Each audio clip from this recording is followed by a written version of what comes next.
겠습니다. 사랑합니다. 축복합니다. 네. 웃으시면서 축복하신 거 맞으시죠? 네. 다시 한번 인사할까요? 참 잘 오셨습니다. 잘 오셨습니다. 네, 좋습니다. 네. 오늘은 마지막 날에 대한 내용입니다. 우리 중에 누구도 경험해 보지 못했던 그때, 마지막 때에 대한 내용을 예수님께서 말씀해 주세요. 오늘 본문은 이 마태복음 24장과 25장에 나타나는 이 종말의 장이라고 말씀드렸죠. 그 중에서 마지막인데 예수님은 마지막 최종 심판의 모습에 대해서 좀 더 강조하고 아주 강하게 말씀하시는 내용이 오늘 본문에 나타나고 있어요.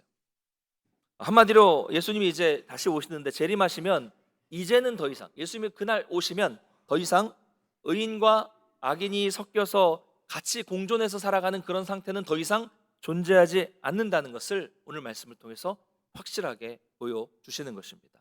우리가 오늘 본문을 통해서 이 마지막 때에 어떤 일이 있는가 한번 좀 살펴보기를 원합니다. 첫 번째, 이 마지막 때에는 예수님은 모든 천사와 함께 영광스러운 심판의 왕으로 오신다라고 말씀하고 있어요. 31절을 보니까 영광으로 모든 천사와 함께 오시고 모든 민족을 각각 구분하여 심판하신다라고 말씀하고 있습니다. 근데 예수님이 처음 오셨을 땐 그렇지 않았어요. 우리가 초림이라 그러죠. 처음 오셨을 때는 이 땅에 오셨을 때는 저 촌구석에 마구간에 조용히 오셨습니다. 아주 초라한 모습으로 오셨죠. 그 모습을 본 사람은 그렇게 많지 않았습니다. 그러나 초림 때와 다르게 재림 때에는 다시 오실 예수님은 아주 찬란한 영광 가운데 오시고 일부만 아는 그런 오심이 아니라 모두가 다 아는 그런 영광스러운 모습으로 오시고 예수님은 모든 천사와 함께 오실 것입니다. 그리고 그때는 초라한 모습이 아니라 이 강한 권위를 가지고 있는 심판주로 오시는데 영광스러운 보좌에 앉으셔서 마치 재판장이 보좌에 의자에 앉아서 심판하는 것처럼 재판장으로서 인류를 심판하게 된다라고 성경은 거듭 강조하고 있습니다. 자, 두 번째, 그 마지막 때는 그렇게 심판주로 오셔서 재판장으로 오시는데 그날에는 구별이 있습니다. 구별. 자, 영광의 보좌에 앉으신 예수님은 마치 목자가 양과 염소를 우리로 들어갈 때 양 우리로 따로, 염소 우리로 따로 이렇게 안내하고 분리하는 것처럼 사람들을 양과 염소로 구별하게 된다라는 거예요. 왜냐하면 양과 염소는 같은 곳에서 잘 수 없기 때문입니다. 여러분, 우리가 이 종말을 맞이하면요, 또 우리가 죽으면요, 우리 존재가 그냥 사라지는 게 아닙니다. 그리고 우리가 전혀 모르는 곳으로 가는 것도 아닙니다. 죽음 후에는 반드시 심판이 있어서 의인은 의의 심판을, 악인은 악의 심판을 받게 된다는 거죠. 그렇게 해서 나눠지게 된다는 거예요. 의인으로 악인으로, 양과 염소로 나뉘게 된다는 거예요. 우리 많은 교회들이 하고 있는 훈련 중에서 전도 폭발이라는 훈련이 있어요. 저도 이제 임상 훈련을 받아서 이제 가르칠 수 있는 자격증을 가지고 있는데요. 이 전도 폭발이라는 훈련을 통해서 이 전도를 할 때 실제로 실습도 합니다. 나가서 하는데 전도 대상자들에게 제일 처음 묻는 질문이 이거예요. 선생님, 만일 오늘 밤에라도 이 세상을 떠나신다면 천국에 들어가실 것을 확신하고 계십니까? 어떻게 확신하고 계십니까, 여러분? 네, 일부는 확신하고 계시는 것 같아요. 네, 이런 질문 여러분 스스로 한번 대답해 보시고요. 예, 확신하신 분들 계시는데 확신하시면 죽음은 두렵지 않으시겠네요, 그렇죠? 예, 좀 다른 문제죠, 좀 그거는. 예, 확신은 하는데 죽음은 그래도 두려울 거예요. 여러분, 왜 사람들이 죽음을 두려워할까요? 그 이유는 안 경험해봤으니까. 죽음 이후에 어떻게 되는지 몰라요. 그리고 또 어디로 가는지 모르기 때문입니다. 살아있는 사람은 한 번도 경험해보지 못했기 때문에 사실 불안한 것이죠. 왠지 죽으면 뭔가 있을 것 같은데, 심판이 있을 것 같기는 한데 이게 뭔지를 모르고 정확하게 모르니까 불안한 거예요. 또 어떤 사람들 중에는 사후세계, 뭐 천국, 지옥, 뭐 종교 이런 걸 완전히 부정하는 사람들이 있어요. 그렇죠? 교회가 뭐냐, 뭐 죽으면 끝이다, 뭐 이렇게 강력하게 말하는 사람들도 겉으로는 자기가 센 척 강하게 말하고 있지만 은연중에 불안한 마음을 가지고 있어요. 그 이유가 뭐냐면 죽음 위에 뭐가 있는지 모르니까. 심판이 없다고 말하고 내세가 없다고 강력하게 말하고 다니고 그렇게 믿었는데, 만약에 그 사람들 만에 하나라도 정말로 천국이 있고 정말로 지옥이 있으면 어떨까? 이런 마음들이 은연중에 그런 사람들에게도 있다는 겁니다. 이런 불안감은요, 우리 모두에게 다 있습니다. 인간에게. 그러나 여러분, 성도는 그렇지 않습니다. 아니, 그렇지 않아야 됩니다. 왜 그렇습니까? 성도에게 죽음은 단순히 하나의 통과하는 과정이자 통과하는 문일 뿐이기 때문입니다. 성경대로 하자면 성도에게 죽음은 이 육신의 장막을 벗어버리는 거예요. 벗는 것일 뿐이기 때문에 그래요. 여러분, 성도에게는 형벌의 심판이 없어요. 성도에게는 영광스러운 천국이 기다리고 있음을 믿으시기 바랍니다. 여러분, 이 사실을 알고 죽는 것과 이 사실을 모르고 불신 가운데 죽는 것은 너무 큰 차이가 있어요. 여러분, 장례식장 가보십시오. 몇 번 말씀을 드렸지만 온 가족이 다 신앙생활을 잘하고, 그래서 장례 가운데서도 예배가 계속 진행이 되는 그런 장례식은요, 너무 마음이 평안해요. 그런데 그렇지 않은 장례식, 불신자의 장례식과 너무 차이가 많이 납니다. 너무 차이가 많이 나요. 물론 성도도 육신의 이별을 한다는 것은 당연히 슬픈 일이죠. 사랑하는 부모님, 또 이렇게 형제들 먼저 떠나보내는 것은 너무나도 슬픈 일이에요. 지난주에 저도 저희 큰 고모님께서 돌아가셨는데, 이제 좀 장성한 후에는 교류가 별로 없었지만 어렸을 때 그 큰 고모님 댁에서 놀았던 기억들이 많아요. 그래서 다시는 뵐 수 없다는 마음에 참 슬프더라고요. 그런데 고모님이 86세시고 저희 아버지와 6년 차이가 나시는데, 이제 또 돌아오는 길에 계속 그 생각이 들더라고요. 늘 젊으시고 늘 건강하게 생각하셨던 아버지가 벌써 이제 연세가 8순이 되셔서 이제 고모가 떠나가시고, 이런 마음을 계속 드니까 돌아올 때 마음이 편하지가 않더라고요. 그래서 이처럼 누구나 육신의 이별은 슬퍼요. 그러나 여러분, 성도는 슬퍼해도 절망하지 않습니다. 왜 그렇습니까? 지금 비록 우리가 죽음이라는 것을 통해서 육신으로는 우리가 이별을 한다고 해도, 우리는 그것이 끝이 아니라 영광 중에 곧, 마치 자다가 깨는 것처럼 곧 다시 만날 수 있다는 소망이 있기 때문입니다. 할렐루야. 네. 여러분, 성도에게는 형벌이 기다리는 것이 아니라 영원한 생명과 영광스러운 천국이 기다리고 있고, 그곳에서 우리 주님이 저와 여러분을 정말 기다리고 계시면서 우리가 가면 두 팔 벌려 환영해 주시고 안아주신다는 것을 여러분 믿으시기를 바랍니다. 자, 그래서 마지막 때는 이렇게 구별이 있어요. 구분이 있다는 거예요. 자, 뭔가 구별이 되고 구분이 된다는 건 기준이 있다는 거예요. 그렇죠? 그 기준에 따라서 구별을 한다는 겁니다. 그런데 성경이 말하는 그 기준은요, 아주 명확합니다. 여러분, 우리가 지금 계속해서 오랫동안 이 마태복음을 묵상하고 있는데요, 우리가 이 마태복음만 제대로 묵상해도 하나님이 원하시는 그 기준이 무엇인지를 명확하게 파악할 수 있습니다. 마태복음은 그 기준이 처음부터 아주 명확해요. 앞에 산상설교에도 강조됐고요.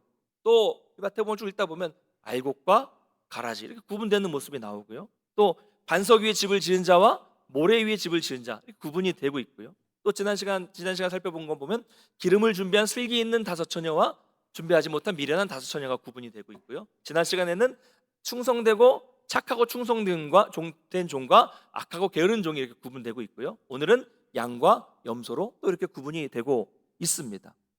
계속 일반적입니다. 여러분, 세상에는 정말로 다양한 종류의 사람들이 있고요, 정말 독특한 방식으로 살아가는 사람들이 많습니다. 요즘 TV를 보면 더 많이 나오잖아요. TV에 보면 세상에 이런 일이 보면 정말 이상한 희한한 사람들도 있고요, 별의별 사람들이 다 나오는 것 같아요. 이상한 거 먹고 이상한 행동을 하고 사는 사람들이 많아요. 자, 그렇게 다양한 사람들이 있지만 성경은 최종적으로 단 두 부류가 있다고 합니다. 여러분, 둘 중 하나예요. 착하고 충성된 종이 있고 악하고 게으른 종이 있습니다. 양이 있고 염소가 있습니다. 중간은 없어요. 착하고 게으른 종 없습니다. 충성되고 악한 종 없습니다. 이거 중간은 없어요. 여러분, 신앙은 그렇습니다. 중간지대가 없습니다. 그렇다면 이렇게 양과 염소로, 착하고 충성된 종과 악하고 게으른 종으로 나누는 기준은 뭐예요? 오늘 이 부분이 가장 중요합니다. 이 기준은, 오늘 말씀을 보면 이 기준은 현재의 삶의 태도라는 거예요. 내가 지금 현재를 어떤 마음으로 어떤 삶으로 살아가고 있느냐, 이것이 오늘 말씀에 양으로 염소로 나누는 기준이 되었습니다.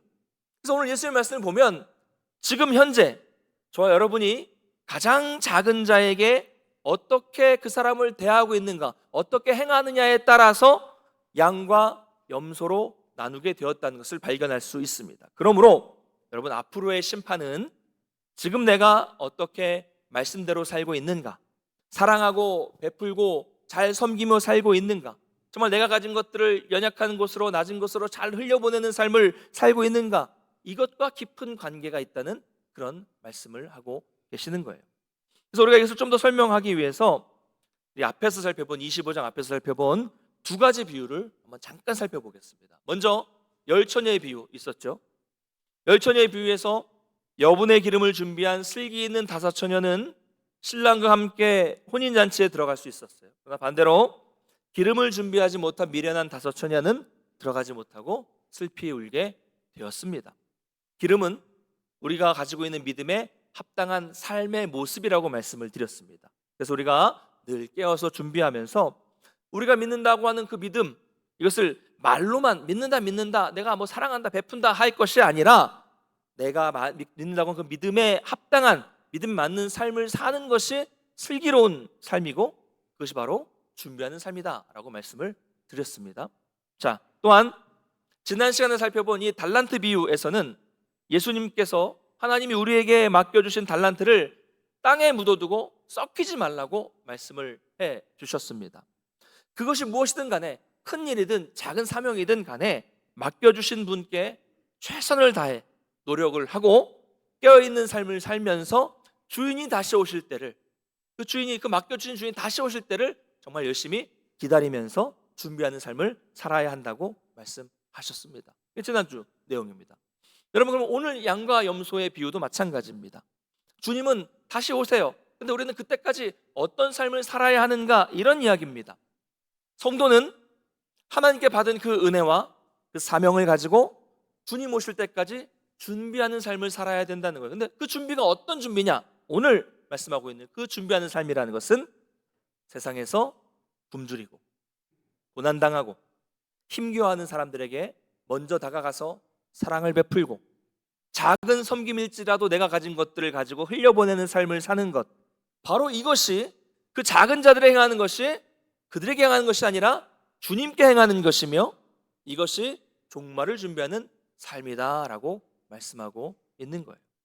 그러므로 우리가 반드시 기억해야 될 것은 우리가 하나님을 사랑한다고 하는 이 하나님의 사랑, 하나님에 대한 사랑은 반드시 우리 주변에 있는 이웃 사랑으로 나타나야 한다는 것입니다. 하나님 사랑과 이웃 사랑, 이것이 핵심적인 율법의 내용을 요약한 거예요. 하나님을 사랑하고 이웃을 사랑하는 사람이야말로 진정한 성도라고 할 수 있는 것입니다. 사랑하는 성도 여러분, 저와 여러분은 이미 하나님께 놀라운 은혜를 받은 사람들입니다. 여러분 믿으십니까? 이미 은혜를 받았어요. 죄로 인해 죽을 뻔한 게 아니라 죽어 있었어요. 죽어 있었던 우리를 하나님이 사랑하셔서 그 아들을 보내셔서 그저 은혜로 우리를 구원해 주셨습니다. 큰 은혜를 이미 우리는 받은 사람들이에요. 그렇기 때문에 그 은혜를 깨닫고 그 은혜를 기억하는 성도라면 하나님께 받은 그 무한하신 은혜를 갚는 삶을 살아야 돼요. 당연하죠. 내가 받았으니까 받은 걸 갚아야죠. 그런데 그 은혜를 하나님께 갚는 방법은 보이지 않는 하나님을 향해서 우리가 무언가를 하는 것이 아니라는 겁니다. 그 은혜를 갚는 방법은 세상에 살아가고 있는, 우리 함께 살아가고 있는 저 연약한 사람들, 고통받고 있는 사람들, 우리의 손길이 필요한 사람들에게 우리가 받은 은혜와 사랑을 나누어 주고 베풀어 주는 것, 바로 이것이 그들을 돕는 게 아니라 하나님께 은혜를 갚는 삶이다라고 말씀하고 있는 거예요. 오늘 말씀을 보면 예수님은 이 사람들, 지극히 작은 자에게 한 행동을 바로 자신에게, 예수님께 한 행동으로 인정해 주신다라고 말씀하십니다. 오늘 말씀을 보면 임금에게 의인들이 묻습니다. 아니, 우리가 언제 임금님께 그런 일을 행했습니까? 우리는 그렇게 한 적이 없어요. 기억이 안 나요. 모르겠습니다. 그러자 임금이 대답해 주십니다. 40절 한번 읽어보겠습니다. 40절 같이 읽겠습니다. 40절 시작. 임금이 대답하여 이르시되 내가 진실로 너희에게 이르노니 너희가 여기 내 형제 중에 지극히 작은 자 하나에게 한 것이 곧 내게 한 것이니라 하시고. 아멘. 그렇습니다. 임금, 즉 예수님은 우리가 지극히 작은 자 하나에게 한 것이 바로 예수님께 한 것이다 라고 분명하게 말씀해 주십니다. 여러분, 어떤 사람들은 좋은 일을 해도 꼭 사람들이 많이 있는 곳, 알아주는 곳에서 일하는 사람들도 있고요, 꼭 카메라가 있는 곳에서 일하는 사람들이 있어요. 그렇죠? 그런 분 많잖아요. 그렇죠? TV 보면, 뭐 뉴스 보면.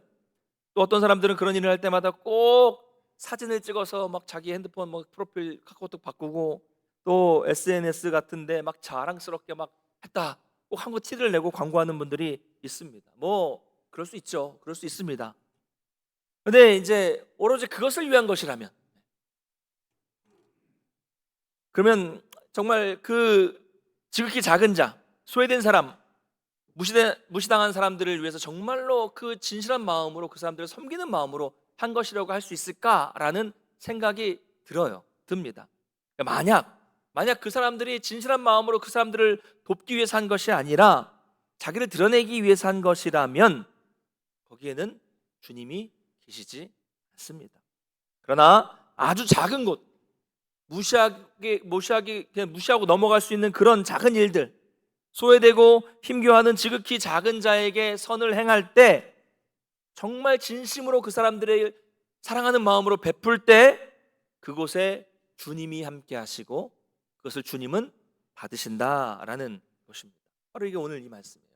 여러분, 예수님은 산상설교에서 뭐라고 말씀하셨냐면요, 오른손이 하는 것을 왼손이 모르게 하라고 하셨어요. 이게 가능하신 분 혹시 계세요? 오른손으로 했는데 왼손이 모르는 게 가능합니까? 불가능하죠. 말이 안 되죠. 그러나 그만큼 은밀하게, 내가 오른손이 하는 게 왼손이 모를 정도로, 그럼 얼마나 모르게 하라는 게, 나만 한다는 거잖아요. 아무도 모르게 은밀하게 하는 것이 진짜 진실한 구제다라고 말씀을 하셨어요. 그래서 하나님이 기뻐하시는 선행이라는 거죠. 그래서 우리가 어떤 일을 하든 간에 진실한 마음으로 은밀하게 하는 것이 중요합니다. 또한 우리가 간혹 보면요, 무슨 일을 좀 하려고 하면 이 준비 과정이 너무 긴 경우들이 많아요. 예를 들면 자꾸 1분 거리에 슈퍼마켓, 구멍가게 갔다 와야 되는데 그냥 갔다 오면 되잖아요. 그냥 세수를 하고 옷도 막 이것저것 다 입어보고 머리도 감고 막 드라이도 다 하고, 여성분들은 화장도 한 30분 하고, 그럼 문 닫아요. 못 가요. 못 갑니다. 뭘 못하죠. 이처럼 우리가 하나님의 일을 하거나 또 주변에 어려운 사람들을 돕고 섬기려고 하는데 뭐 그거 준비하는데 오래 걸리는 경우도 많아요. 이것저것 다 준비하고, 그 섬기려면 내가 좀 더 준비되어야 될 것 같고, 내가 좀 어느 정도 먹고 살만해져야 할 수 있을 것 같고, 아직은 안 될 것 같고, 내 자녀들 좀 다 키워놓아야 할 수 있고, 바쁜 일 다 처리해 놓고 그때 하려고 하는데 그때 되면 못하죠. 못합니다. 너무 오래 걸려요. 제가 만난 분들 중에 보면, 목사님, 제가 좀 더 젊었을 때, 좀 제가 힘이 있었을 때, 제가 현직에 있었을 때, 그때 섬길 수 있는 기회가 많았는데 미루다가 지금 이제 이렇게 나이가 들고 몸이 약해져서 뭐 이거 가진 것도 없고 그래서 못하는 게 너무 안타깝습니다 라고 말씀하시는 분들을 정말 많이 만납니다. 정말 많이 만나요.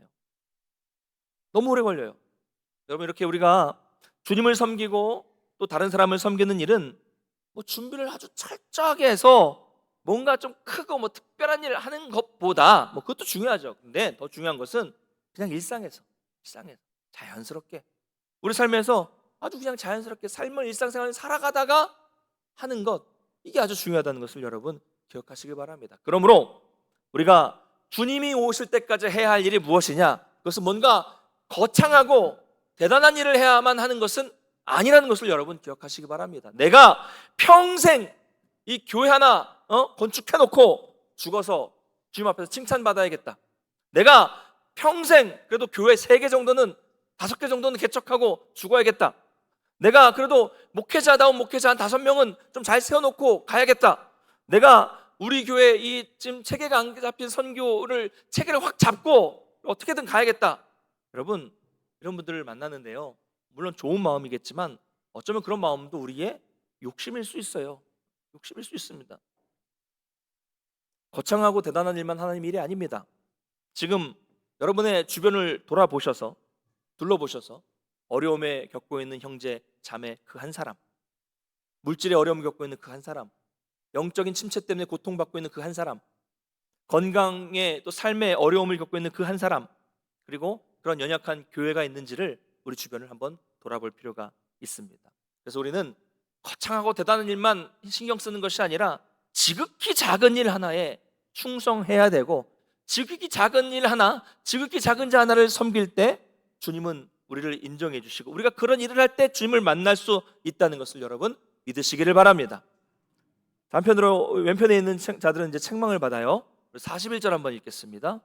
같이 읽겠습니다. 시작. 또 왼편에 있는 자들에게 이르시되 저주를 받은 자들아, 나를 떠나 마귀와 그 사자들을 위하여 예비된 영원한 불에 들어가라. 아멘. 자, 이제 저주를 하십니다. 책망하셨어요. 그러자 또 이 왼편에 있는 자들이 묻습니다. 아니, 우리가 언제 그랬어요? 우리 그런 적 없어요. 기억이 안 나요.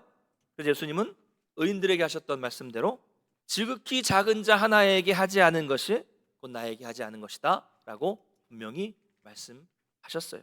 같이 통하는 말씀이죠. 여러분, 양과 염소로 구별되는 것은 단순히 주님의 오른편에 서 있고 왼편에 서 있는 정도의 문제가 아닙니다.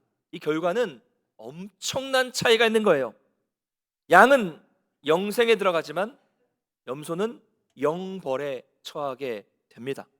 여러분, 마지막 때, 주님이 오시는 마지막 날에는 이런 엄청난 일이 벌어진다는 것을 꼭 기억하셔서 마지막 주님 앞에 섰을 때 양처럼 칭찬받게 되시기를 주님의 이름으로 축원합니다.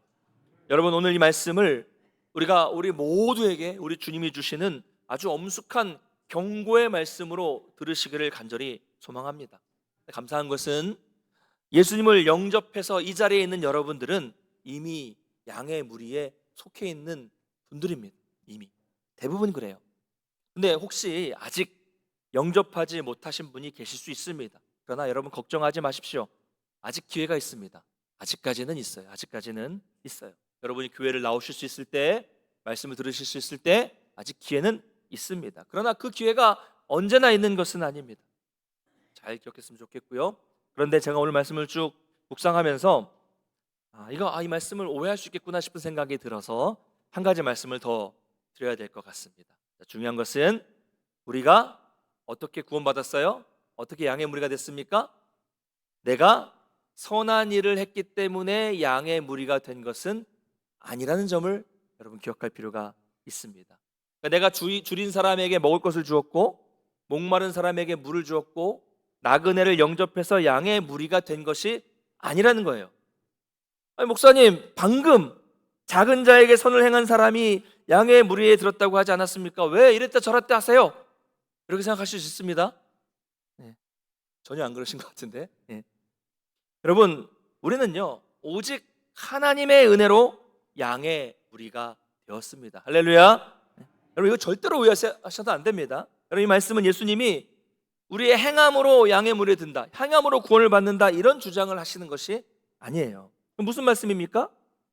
우리가, 저와 여러분이 구원받은 예수님의 성도라면, 예수님의 진정한 제자라면 구원받은 사람으로서 자연스럽게 우리의 삶과 우리의 선행을 통해서 자신이 어디에 속해 있는 사람인지 당연하게 나타나게 되어 있다, 이런 말씀이에요. 다시 말씀드리면, 저와 여러분의 이 평소의 삶을 통해서 그 사람의 평소에 살아가는 모습, 그 사람의 평소의 말과 행동을 보면 그 사람의 소속이 어디인지, 그 사람이 양에 속한 사람인지 염소에 속한 사람인지를 명확하게 증명할 수 있다는 것입니다.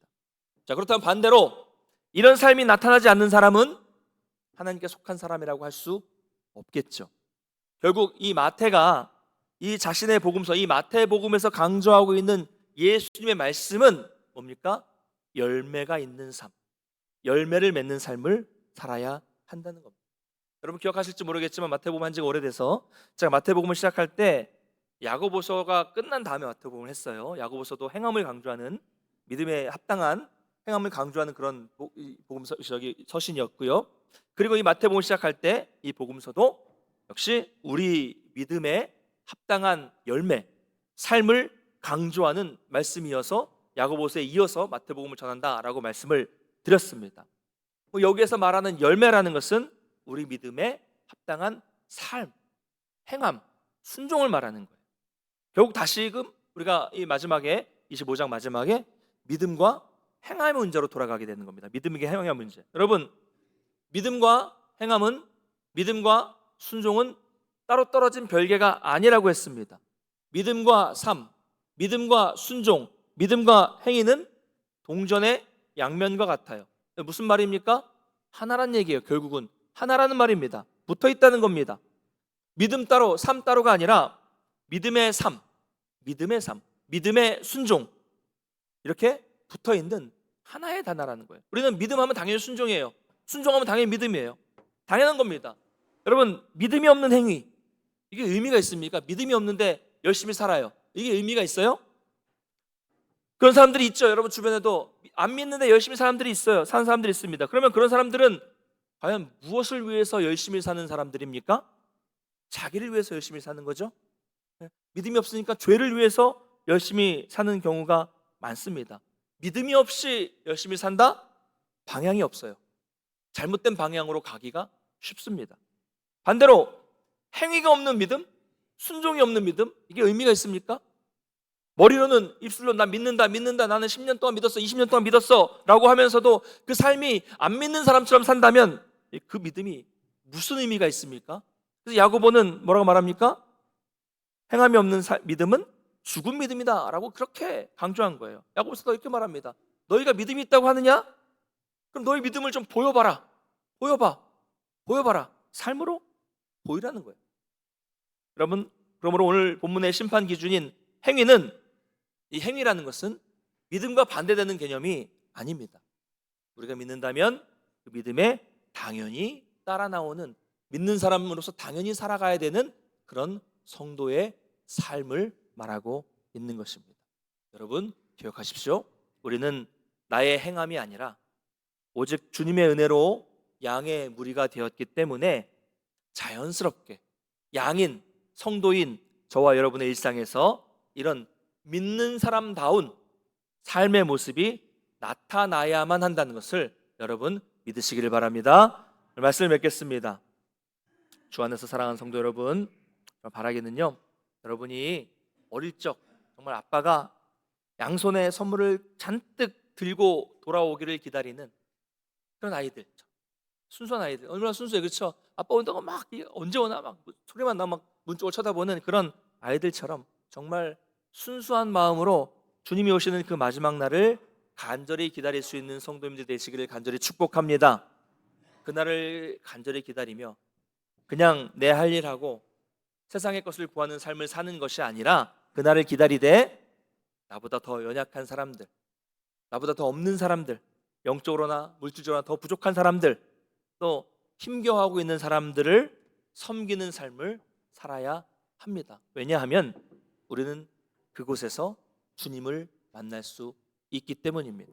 여러분, 여러분의 일상의 삶의 자리에서 정말 성도다운 삶, 제자다운 삶을 잘 살아내셔서 우리 주님이 영광 중에 오시는 그 마지막 날에 기쁨으로 주님을 영접하시고 영생에 참여하는 우리 모든 성도님들 되시기를 주님의 이름으로 간절히 축원합니다.